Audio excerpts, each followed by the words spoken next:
सुबह स्पीकर का इलेक्शन है पंजाब में और कल रोज़े इम्तहान आपके लिए भी है और चौधरी परवेज़ लाई के लिए भी है। ये अपसेट हो जाएगा। अपसेट हो जाएगा। आपका ख्याल है कि वो सिप्तान साहब स्पीकर का इलेक्शन कल हार जाएंगे, तो आपकी तरफ से कौन उम्मीदवार है वहाँ पे? वहाँ पे सैफुल मुल्क खोखर। तो आपके ख्याल में कल सैफुल मुल्क खोखर ने इलेक्शन जीत जाना है?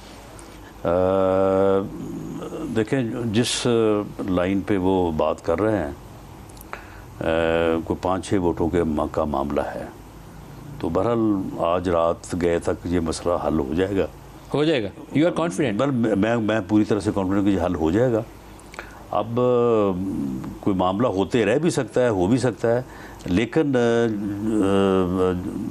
जो मेरे साथ जिक्र हुआ है तो मुझे ये यानी जो है पूरा अंदाज़ा है कि ये हो जाएगा। आपका बंदा जीत जाएगा? हमारा बंदा जीत जाएगा। तो आपका बंदा अगर स्पीकर कल बन गया लाहौर में, तो फिर परसों चौधरी परवेज़ लाई के खिलाफ आप अदम एतमाद की दरखास्त करेंगे या उनको कहेंगे वोट ऑफ कॉन्फिडेंस? हम हमको कहेंगे vote of confidence. Vote of confidence कहेंगे घर जाएंगे, घर जाएं। घर जाएं। हाँ, छुट्टी तो ये क्राइसिस, इसका मतलब है अभी टला नहीं है? ये क्राइसिस टल सकता ही नहीं टिल द इलेक्शंस।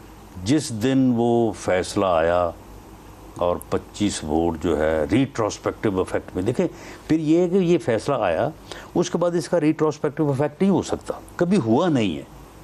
जिस दिन उसका रिट्रोस्पेक्टिव इफेक्ट हुआ उस दिन के बाद ये मामला असल में वोट काउंट करना एक ऐसी चीज़ थी जो 63 है कि नीचे नजर नहीं आती। डी सीट होना तो नजर आता है कि पार्टी लाइन के खिलाफ। विजय के मलिक साहब, आपने भी शायद वो प्रोसीडिंग्स पूरी तरह से आपको इल्म में होगा कि जब गवर्नमेंट का रेफरेंस जो है वो सुप्रीम कोर्ट में ज़ेर समाअत था, उन्हीं दिनों में उसकी समाअत हो रही थी और यहाँ वोट आ गया था अदम एतमाद के ऊपर।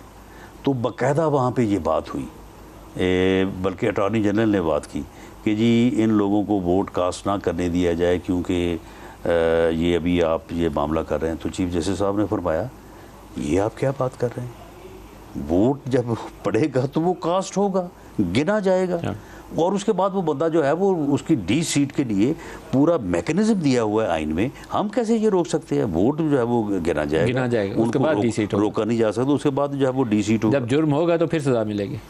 ये बात तो बड़ी बात है।